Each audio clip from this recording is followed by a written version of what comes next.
Alright, so we just weighed our piece of paper and now we're going to solve for the moles, and particles of carbon. So the easiest way to go from here is to actually find the molecular weight of cellulose.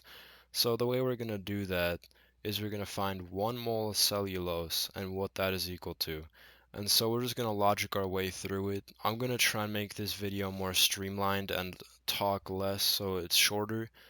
So if I do skip over anything, go back to the other video if you are confused.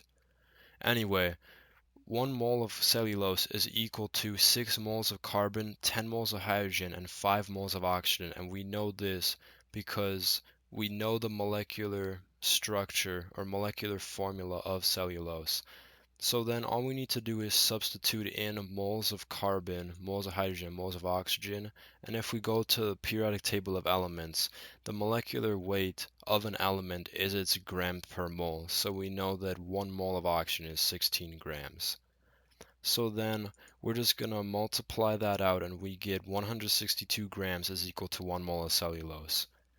So now we're going to solve here and we're going to start with our initial of 4 grams of cellulose. You can label it either as paper cellulose or the molecular formula. I'm just going to use the molecular formula throughout.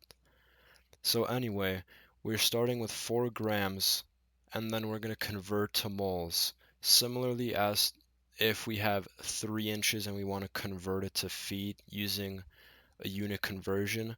So what we're saying is we have this unit, but then we know that certain amount of the unit we are using is equal to this. So we can basically like plug in the grams here, and moles here, since we know 162 grams is equal to 1 mole. And then 4 grams is just the starting amount, and that leaves us with that many moles of cellulose. Moving on, since we know the amount of moles of cellulose, we can then use Avogadro's number to then convert to particles of cellulose or paper. So then we're going to do the same thing as if we're doing this unit conversion here. We know that we have this starting amount in moles. Also, we know though that 1 mole of any substance is equal to that number of molecules of that substance. In this case, 1 mole of cellulose is equal to that many molecules of cellulose. So then, given our amount of moles, that is how many particles of cellulose there are in that piece of paper I was holding. Now, let's find the specific amount of carbons that are in the piece of paper that I was holding. So this is going to be just a little bit one more step from what we did up here. We're going to take the moles of cellulose and we're going to say that in 1 mole of cellulose there's 6 moles of carbon, pardon me. And we know this because we can go back up here and we said in the beginning that 1 mole of cellulose is equal to this amount of moles of other elements. And here it says 6 moles of carbon. So per 1 mole of cellulose, we have 6 moles of carbon, and we know that in 1 mole of carbon, there's that many molecules of carbon. And then Avogadro's number is a constant, so if you have 1 mole of anything, it has the same amount of particles. And so we just multiply across the top, and then we get that many particles of carbon in that piece of paper I was holding. And then real quick, I'm just going to go down here and show you guys a faster way of getting from grams to particles so we can just skip the mole step entirely. And so the way we do this is we just skip talking about converting from moles to particles and we instead just go straight from grams and we use moles as a gateway of getting from grams to particles. And so this might look confusing at first, but in reality, I'll just shade something in for you guys, and then I'll show you how it's actually pretty easy.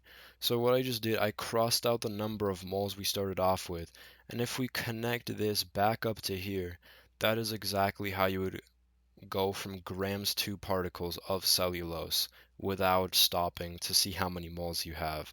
And the reason this works is you can convert from grams of cellulose into moles, And then knowing that you have 1 mole of cellulose, in that 1 mole there's that many particles. And you can do the same thing with grams to particles of carbon. It is a little bit of a lengthier process, but it's still doable. So we do the same thing as we did over here, where we just cross out the number of moles we have.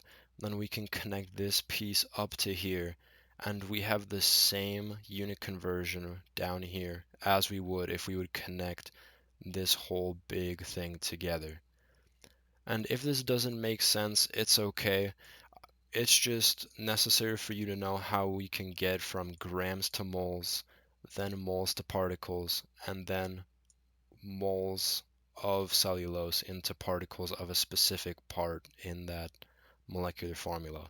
Hopefully this helps, and if you guys didn't understand how we got from grams to particles or grams of particles to carbon, don't worry, you just need to know how to do this basic stuff.